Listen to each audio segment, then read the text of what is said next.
So, last session in reproduction we have seen about asexual reproduction. Now we will go for sexual reproduction. In your chapter there are two topics which is given: sexual reproduction in plants and sexual reproduction in human being. We will discuss this only. So, we will study now about sexual reproduction in flowering plants. We will go with hibiscus. Hibiscus is a bisexual flower. Bisexual means where both male and female part both are present. Okay, hibiscus, it is said China rose also, and scientific name of hibiscus is Hibiscus rosa sinensis.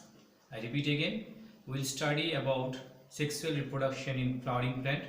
We will go with the example of hibiscus, which is also called as China rose. Scientific name of hibiscus is Hibiscus rosa sinensis.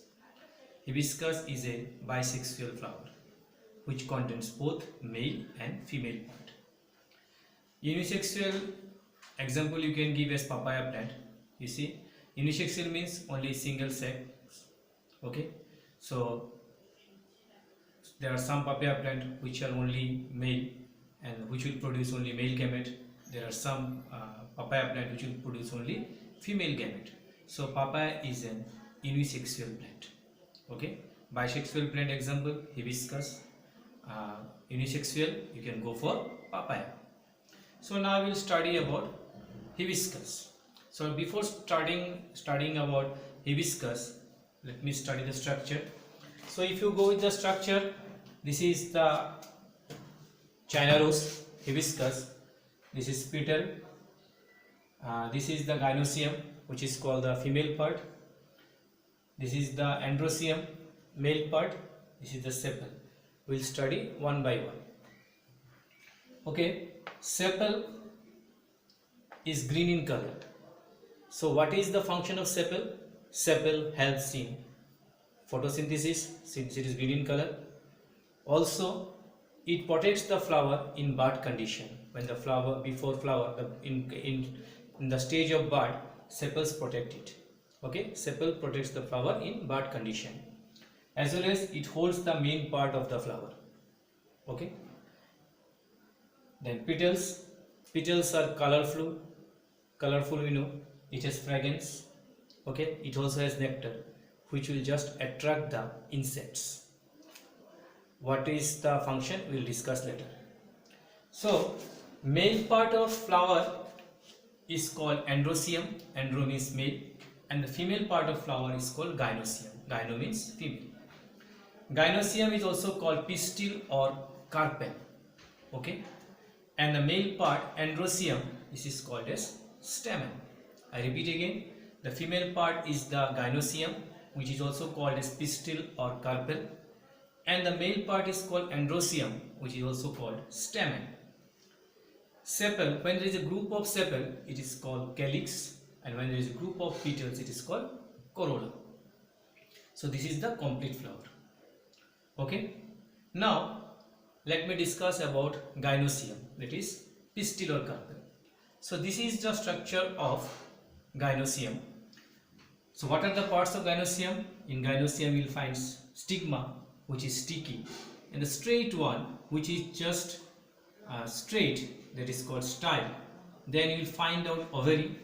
Inside ovary there is ovule, and inside ovule there is male gamete. Sorry, inside ovule there is female gamete. We are going to study about sexual reproduction. So when it is spoken about sexual reproduction means fusion of male and female gamete. Okay, just a minute.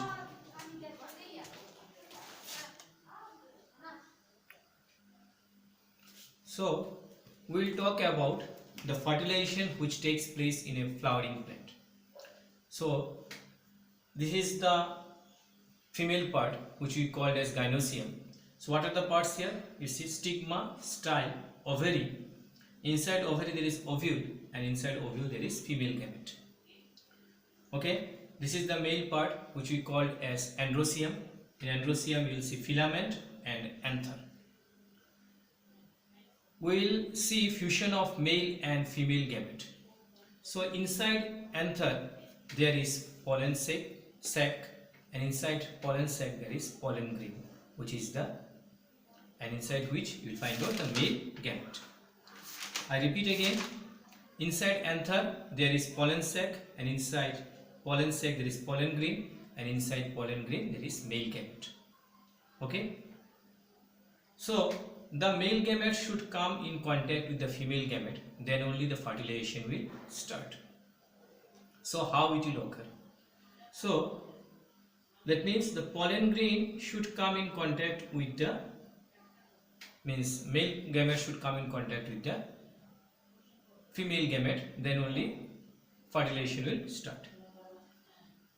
Now we will talk about the topic pollination. So when we speak of pollination, pollination means the transfer of pollen grain from anther to stigma is called pollination, and this pollination is only followed by fertilization. So I repeat again, pollination means transfer of pollen grain from anther to the stigma, because inside anther there is pollen sac, inside pollen sac there is pollen grain, and inside which male gamete is there. So sexual reproduction will start at that time only when there will be fusion of male and female gamete. Again, pollination are of two types, self-pollination and cross-pollination. When we speak of self-pollination, that means transfer of pollen grain from anther to the stigma takes place in the same flower, that time it is called self-pollination. And when it takes place in different flower, it will transfer of pollen grain from anther to the stigma of another flower, it is called cross-pollination. I repeat again, pollination means the transfer of pollen grain from anther to the stigma is called pollination. Pollination are of two types, one is cross-pollination and self-pollination. When the transfer of pollen grain from anther to the stigma takes place in the same flower, it is called self-pollination. And when it takes place in different flowers, that means transfer of pollen grain from anther to the stigma of another flower, that time it is called your cross-pollination. Pollination can take place by the help of insect or by wind. So now we will study about fertilization. Pollination is followed by fertilization. So what actually happens? Suppose an insect has sat on this flower. Okay. So when it will sit on this flower, it may be like this, the anther got sticked on it. Okay, so anther got sticked on it. Now when it sits on the same flower only, suppose by chance it got stuck with the stigma. Okay, because we know stigma is sticky. Suppose when the insect sat on the flower, so in first case what we have seen, the insect sat on the flower, the anther got sticked on it, on its body. Suppose on its head it has stuck. Next, when the insect was sitting in the same flower, by chance the anther got stuck to the stigma, which is sticky. Now the anther got stuck to it. Okay, the anther got stuck to it. So when the anther will get stuck to it, suppose the anther got stuck to it. So inside one anther, what is there? Pollen sac. Then inside which pollen grain is there, and inside pollen grain there is male gamete. So here is the male gamete and here is the female gamete. Okay. Now the male gamete should come in contact with the female gamete. Then only fusion will take place. Okay, fertilization will take place. So inside anther pollen grain is there, and inside which male gamete is present. That male gamete should come in contact with the female gamete, then only fertilization will take place. So there should be some process to bring the male gamete in contact with the female gamete. Okay, step by step it will follow. So from pollen grain, what will happen? Pollen tube will generate. This is the pollen tube which generate. Okay, so there should be some system that pollen tube, okay, should come in contact with the what? Female gamete. So what will happen? This movement of pollen tube will take place in response of chemicals. In response of chemicals, which we call as chemotropism. Okay, this is the movement which takes place in response to chemicals. So there are many pollen grains. Now just one of them will reach to the female gamete and the fusion will take place. Now obviously the one which is healthy will come and take part in fertilization. So suppose many of them are coming, okay, they have followed a path, okay, in response to chemical they are moving. Just the one which is healthy, okay, will just take part in the fertilization. Now question comes, the process is not so much easy. When it will come here, a boundary will be there which will provide obstacle for the pollen tube to reach the female gamete. That obstacle is called as chalaja. Okay, so the one which is weak and not healthy obviously will just move away, and the one which is clever, he will take the same word. When we speak of chalaja, means chalaja, go away. But the one which is clever and healthier will take it as separate meaning. Chalaja means chal aja, chal aja. So what it will do, it will change its route, okay, and here there is a gap, okay, here there is a gap, and through this gap it will just come in contact with the female gamete, okay, and that gap is called microphyll. I repeat again, the insect, we are just studying about pollination, means transfer of pollen grains from anther to the stigma, how it takes place. It can take place by the help of wind, or it can take place by the help of insect. We are studying about insect here. I am discussing about insect. Suppose an insect has sat on the flower, because insect will automatically be attracted by the color of the petals, fragrance of the petals and nectar. Obviously they will come and sit on the flower to suck the nectar. So while doing this, suppose pollen grain has stuck on his head, and during this process, suppose this pollen grain came in contact with the stigma, which is the sticky part. Now pollen grain has stuck on the stigma. This pollen grain contains what? Male gamete. So here is the male gamete and here is the female gamete.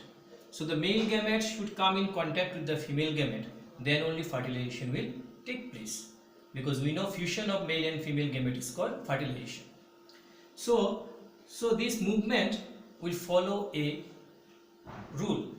So what will happen? This pollen grain will generate pollen tube, and that pollen tube will come to the female gamete, will reach the female gamete by following some rules.